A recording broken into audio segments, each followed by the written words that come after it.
Hello, Reformers, and welcome back to A Clash of Kings 3.0. Now, when we left off, we had just committed to taking Grey Cliffs, and we eventually did, which was actually rather nice, because then we had the opportunity to also see the first initial defense of Grey Cliffs against another party, and that party was not actually very strong at all.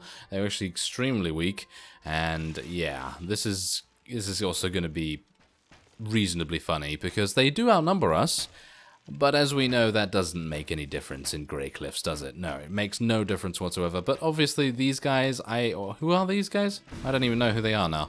They're Cahoric. Oh, okay, so yes, okay, well, Cahoric units do tend to have quite a few shields, so let's hopefully destroy those reasonably quickly. But as you can see, all of the Lancers are just dying very, very fast, and I really do not believe that they will make any headway whatsoever. I highly doubt they'll even get up this ramp, which would be... Oh, there's a stumble.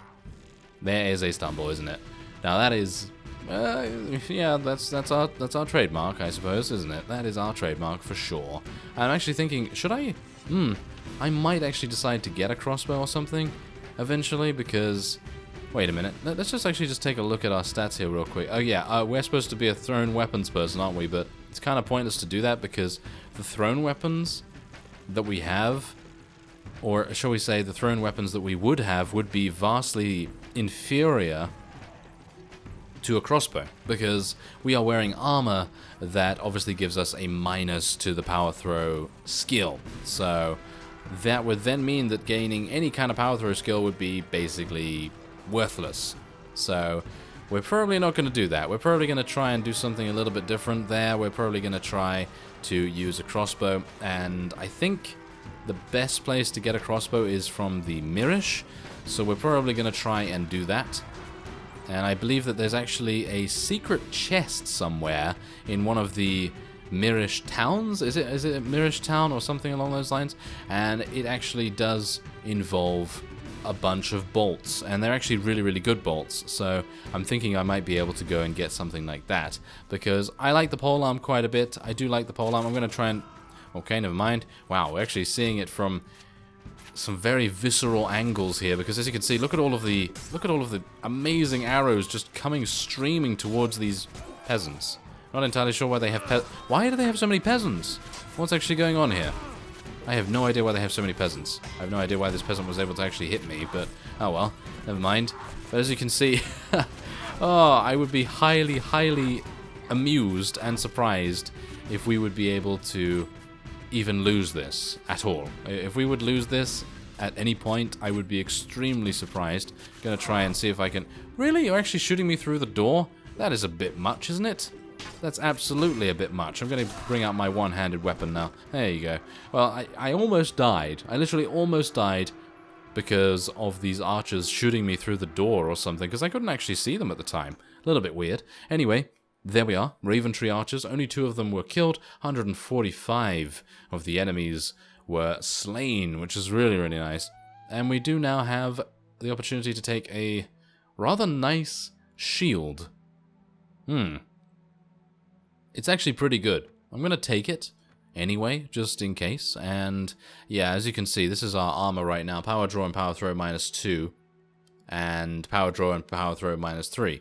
So yeah, technically you can get some pretty decent armor that will not decrease those skills, but I don't know whether I really want to do that. I don't know. So yeah, we're just going... yeah, that's the thing. We're still here at Grey Cliffs because we're waiting for our liege to give us word about whether we are going to be getting this, or shall we say gaining ownership over it, because obviously if he doesn't give us ownership, then we will be able to create our own faction immediately, and then I highly think that no one, full stop, no one would be able to take this from us, because with these archers, I don't think anyone has the force to be able to fight against us. I think the only way that this could probably be taken from us again is if it is an overwhelming force that just has insane tactical battle advantage numbers. So basically overwhelms us. I think that's the only way that that would be possible. But as it stands, I don't think that anyone has the numbers to do that right now. I think they're all very much, you know, consumed with their own business, and they're all gonna be going around and doing their own thing. Grey Cliffs is now no longer under siege, which is fantastic. And if he actually says no to giving me this, then that means we have created our own faction before 200 days. And as I've said in previous episodes, I know that some of you and some people, I think in general, I think it's quite easy to create your own faction relatively fast, especially in native. This is also relatively easy to do, but I wanted to do it in a kind of creative way. So that's probably why it took me a little bit longer, but obviously I am just pretty happy to have Grey Cliffs under our control now. Aha, okay. So, yeah, it seems like we might be able to do it now. I hope that this actually works the way that I think. You've been wronged. Renounce your oath to your liege. There we go. Yes, renouncing your oath is a grave act. Your liege may condemn you and confiscate your lands and holdings. Okay, so yes, here you go. Renounce your oath and rule your lands, including Grey Cliffs, in your own name. There we are. So we have basically made an enemy of Bravos, which I'm actually a little bit worried about because the Sea Lord himself actually runs around with about 300 units, and I think he could be pretty difficult to take on. I think the majority of their vassals are not very strong right now because of the ongoing wars, of course, but other than that, I think we should be absolutely fine. We'll see. So what will be the name of your sovereignty? Well, I have no idea. I really do not. I was not thinking that we would actually get this decision right now, but it seems like we have succeeded in creating our own faction. So, shall we? Alright, so I've gone a little bit more creative this time around, because usually I'll do something a bit alliterative, or I'll do something that is relatively funny, you know, teacups and biscuits and all sorts of things like that. Pendor reference right there. Anyway, I think I'm going to be going with the Dark Arrows of Stumble, because we are technically Lord Stumble. If you've seen my previous version series, which I highly recommend checking that out. That is really, really good, in my opinion. It was actually very fun. And yeah, so if you want to, you know, see where the origin of Lord Stumble comes from, then definitely check that out. Otherwise, the Dark Arrows are kind of self-explanatory because, well, we have a number of archers that are dressed in dark clothing, and, well, they shoot arrows, don't they? So, yes, that seems fine to me. Ooh, what's this? As the newly enthroned ruler of a sovereign realm, this is new to me, many men and women come seeking your favor. I thought that said flavor for a second there. Goldsmiths, armorers, and all other sorts of craftsmen flock to your court, and you're soon overwhelmed with requests for work or lucrative contracts. The goldsmiths and armorers in particular are persistent in their praise of your rule, and how you should have a crown suitable for your noble head. You decide to request an expensive crowned helm. I would love to get that, but I don't have enough. Do I? How embarrassing. Oh, really? Oh, okay, well, I'm gonna... okay, what about this? Oh. Request a tournament helm adorned with an eagle, a goat, a sphinx, or with feathers. Do I have 5,000? Yeah, I have 5,000, okay. I actually don't have enough money to go with anything else, I don't think. Request that a Semter anoint you with holy oils, request a red priest, request that a drowned priest, request that one of your vassal place a weirwood crown on your head. Ignore the gods and all that foolishness. I think I'm going to just do that. Yes, I want to change the domestic policy. Alright, so what we're going to do here is we're going to go extremely centralized, because I don't really care that much about tax inefficiency for the vassals. I'm just going to go quite, I guess. And high aristocracy will improve the relations, who will be able to raise bigger armies, but it will decrease trade. So let's go for quite as well, but a little bit lower. I don't know how much difference the sliders actually make, or whether it just makes a difference dependent on what is actually prefixed to most of these things here. But anyway, high serfdom reduces tax inefficiency of the king. Yeah, but troops lose morale. So high serfdom, let's just do mostly serfs, I guess. And let's go for great quality troops. And, yeah, well, let's do good quality, because I want our vassals, when we get vassals, to actually have reasonably large armies and not actually just be running around with 50, because then their auto, their auto-resolve battles are going to be pretty bad. So let's have a look here. Mercantilistic policies, maximize exports, and increase government regulation of industry. I don't know why would this be bad. Let's just do a little. Why not? There we go. Okay, so we are light blue. Oh, that's rather nice. Okay, so I can probably re-dye that, can't I? Yes, I can probably re-dye that. So I'm probably going to be dark purple or something, because that's usually relatively noticeable, and I don't think anyone else has dark purple, do they? No, they do not. And it seems like Sisterton, actually, the three sisters actually do have a similar blue, so that's kind of a bit annoying, and I'm not particularly happy about that. So, yeah, it's not actually here. I need to take an action, re-dye the factions. So let's have a look here. The Dark Arrows of Stumble, thank you very much. So you can actually randomize if you so desire, but I'm just going to go with a dark purple here. That sort of also kind of goes with how we look.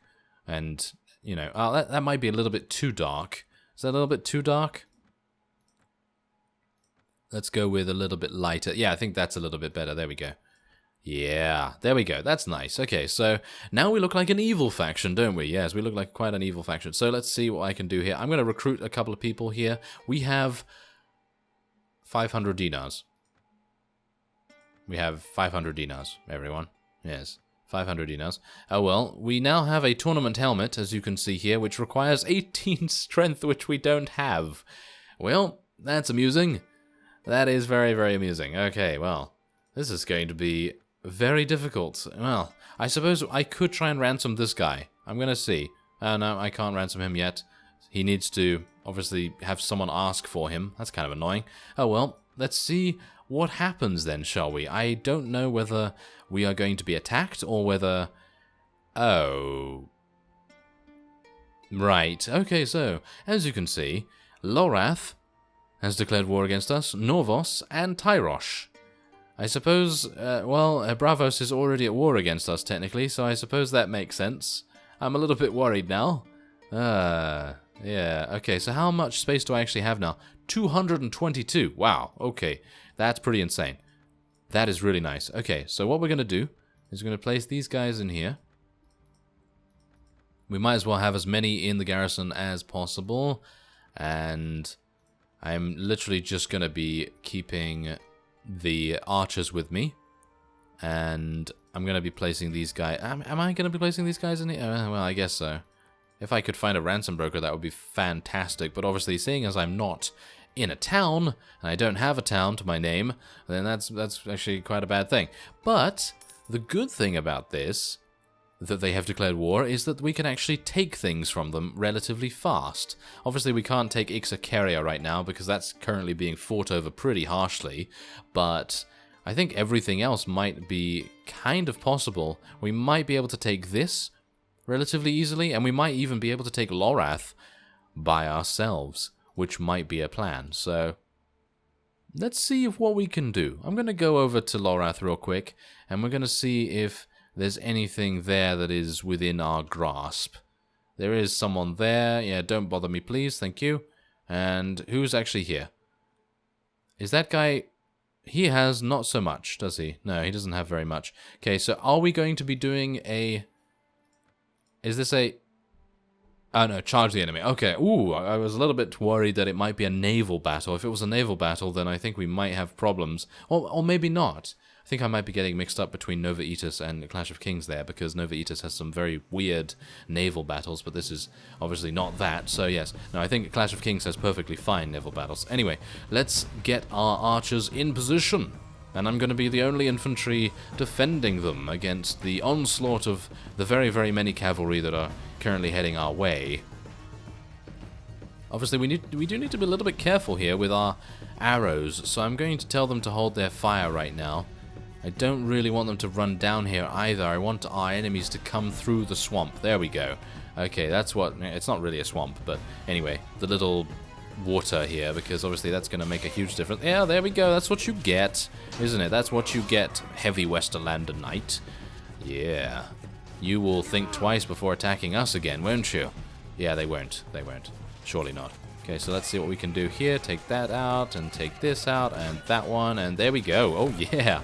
It seems I'm actually not doing too badly right now. Mainly due to the fact that our archers are so incredibly powerful that they are saving me all the time. As you can see, I'm basically not even able to do any damage because they are so incredibly effective. I just hope they don't run out of arrows. If they run out of arrows, then we might be in a bit of a tough spot. But I think we're okay right now. Aren't we okay right now? I think so. Okay, let's try and just kill him. Come on now. Yes. Come on, Elias. There we go. Yeah, the dark arrows of Stumble are actually not doing too bad, are they? Yeah, not too bad. Wow. Okay, this reminds me, I really do need to go and get some more archers. Can you imagine what I could do with 150 of these guys? I don't even know who could stop us. I don't think anyone could stop us.